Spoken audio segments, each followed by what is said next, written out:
Hello, House of Massive Reviews here. Here for a review on my birthday. Yep, I am. It's my birthday today, and not sure if you can hear, but there's thunderstorms going on right now. So yeah, no, I haven't seen that much lightning. No rain, thankful. Uh, yeah, but it's not that loud. Trust me, there's worse this year. But with that said, today's review. Chicken Run, Dawn of the Nugget. Yeah. So I'm not gonna lie, when I first heard that Aardman was releasing a sequel to Chicken Run after 20, after over 20 years since the first film, I was like, really? Really? You're following it up a film that in many ways was just so self-contained you didn't need a sequel? Uh, I mean, it's not to say they haven't done anything with the characters. I mean, those of you may remember Iron did a Christmas commercial, I think it was 2018 or 2019, where Ginger actually made an appearance in with a gift exchange with Olsen Grom and a few other Iron Man characters, which is actually not too bad. I like that. Um, but and obviously there is a fan base for this who probably would have liked to have it, but still, I didn't really see purpose as to why. Then, of course, we find out that obviously this is going to be released exclusively to Netflix, considering Arm and Steel and all that. Okay, fair. Obviously, they wouldn't partner. They're not going to partner with DreamWorks again. Um, but then we get the announcement of a voice cast, and it just and that sort of got me a bit thinking the wrong way. Like, okay, look, I can understand them not wanting to bring Mel Gibson back, considering his controversies and all that. Okay, fair. But replacing Julia Swallow as Ginger just because she was too old for the role now. Why? And then we hear more voice cast changes. Okay. Fowler's actor died before they even start writing this. So all right, so you have to replace him. But they can fetch at the rats. I think it was Nick Timothy Spall played in the first film. Why aren't they bringing him back? I mean, he was in Nick Park's Early Man in 2018. Why isn't he back?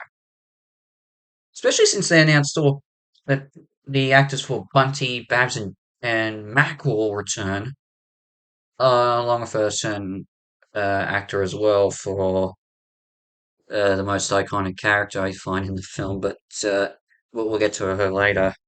So yeah, I was just confused as to what they were even doing. Even the plot, it sounds like, in many ways, it sounds like a Disney straight-to-video sequel. In fact, everything that was announced for this would sound like that, like being released to Netflix instead of the theaters, the change of a lot of the voice cast to, you know, people that you expect for this sort of craft, and then of course you got the plot.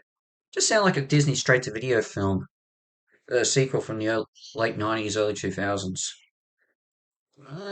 But with that said, I still was willing to watch it, especially after I renewed my Netflix subscription after a while. Yeah, I didn't really bother going back into Netflix for a while until probably just a month ago. So I finally gave it a watch, and when it came out last week, and it was actually quite surprising. Geez, I go from Wonka, which surprises me, to this. I can't believe my luck with these films.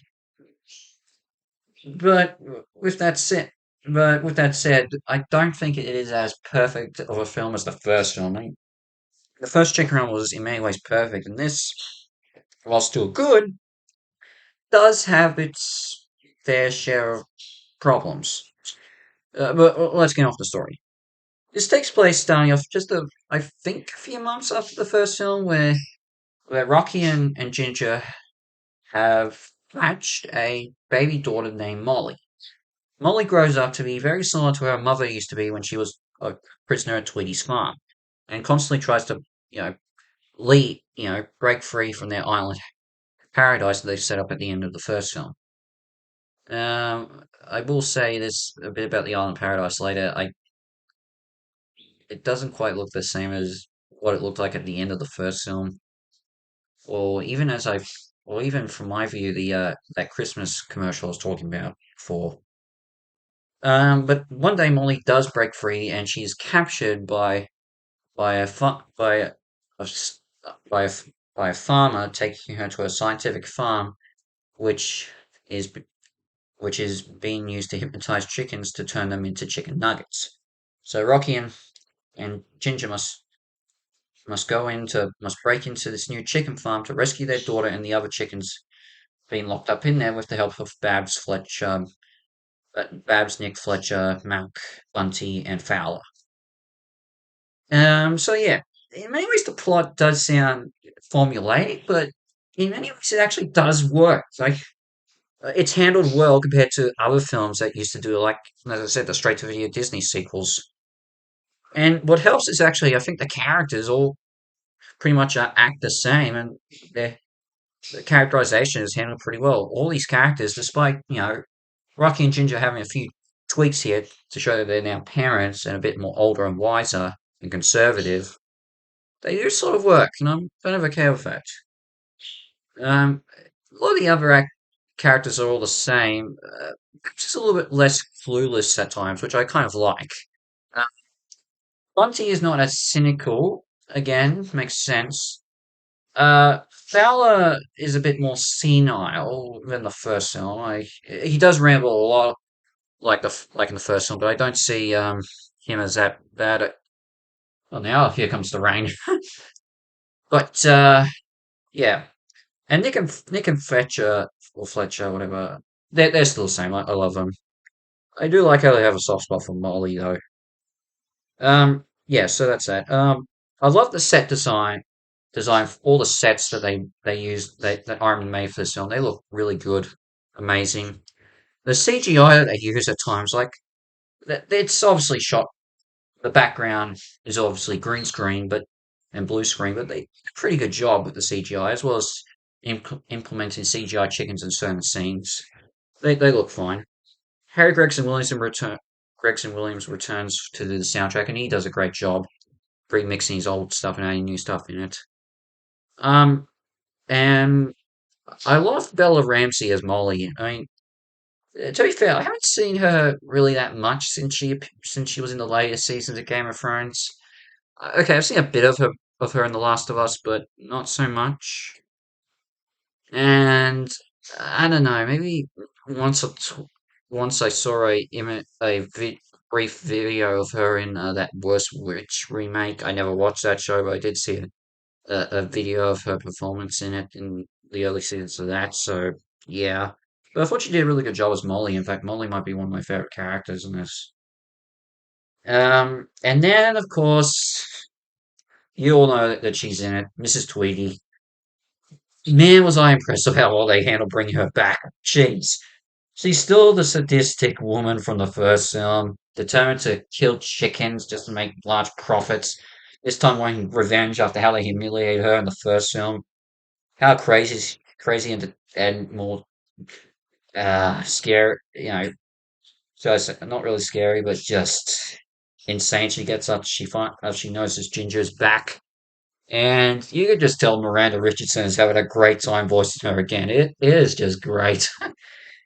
Man, I just love seeing. I love Mrs. Tweedy in the first film. She might be even better in this. Yeah. But barring one part, but we'll get to that. In fact, we might as well get to that. In terms of nitpicks, I will say the voice acting changes are still a bit of a complaint with me. Um, yeah, but with that said, they do a good job. The new actors they brought in. The one that I'm a little bit, I'm getting a bit sick of, even though he does a good job in this, Zachary Levi. I find him, he's a great actor and he's done a lot of great voice work, but I don't know. I'm just getting sick of hearing him replace iconic character, hearing him in animation. Just come on, take a bit of a break. I mean, he does his bet. He does well replacing Mel Gibson as Rocky, but I don't know. As I said, I'm just getting sick and tired of hearing him often in anime movies, and mostly playing the same character. Like, well, don't. If you're gonna go and continue doing voice work in animation, don't pick characters that are very similar to Flynn Rider. Come on. And also now one of my biggest complaints is actually with the animation, and there's nothing wrong with it. I love the animation; it's still traditional Aardman animation, but it's with the size of the chickens. If you recall in the first film, when the chickens were on their own, or just with the rats and all that, they would be, like a full scale Aardman character. But when the Tweeties were around and the dogs, they'd be smaller and they'd be smaller. And in some regards, that's still the same here, but I just feel like these chickens look a lot smaller than they did in the first film in all scenes because you don't see the humans don't come until don't become more prominent at least till I would say about the maybe 50th, not really 50th, but maybe I'll say the 35th minute. But even beforehand, I just don't see them as these chickens as large in the scenes when they're not around humans. I mean, the sets all the sets all help, but even though I don't think, uh, I just feel like these chickens just look a lot small. The chickens look a lot smaller in here. It didn't really help too that the chicken at the island paradise. I don't know. I just don't think it. I'm not a big fan of how it looks. I thought it looked great at the ending of the first film, and I was hoping for it to look the same, but no, they changed it around. It kind of looks a bit like How to Train the Village of Burke and How to Train Your Dragon, but I don't know. I kind of expected, a different look for the tree houses and all that. I'm just saying. And I didn't see the chicken sanctuary sign at the end of that was in the first film. Come on, please. And then there are some pop songs used in here, and while they are good, like when they actually throw in Summer Holiday, God, that's one of the funniest moments of the film. But still, it's not. I don't know. It's not like the flip flop fly scene in the first film. And then there's the climax, which I do think is weaker, just because of one detail, and that is the fact that it takes place in the daytime instead of being at night. Yeah, I'm not a big fan of that change. I know in this case they're breaking into a chicken farm, breaking out, and this does take place in a whole day, considering what could happen if they don't. But come on, at least when they finally break out, at least be at night, please. It would have helped when Miss Tweety meets her gets defeated again in this. But with that said, I still think Chicken Run Door the Nugget is actually a pleasant surprise. I loved it. I like it. That's what I'm trying to say. I think it's a good film. Not as great as the first film, but it's worthy enough. That's the best way I can describe it. It's a 7 out of 10 has stars for me. I will say this though, I think for a lot of people who watch this will be basically be like, yeah, it's good, but and same here. I think we're all just waiting for Wallace and Gromit to make their return next year. Yeah, that'll be the big one for what Armin's got currently in store. What are they going to do with Wallace and Gromit? But yeah, and but anyway, my next review will be my final Christmas review for this year. And so in the meantime, Hazard from Past Reviews is out, and I shall see you for my next video. Ciao.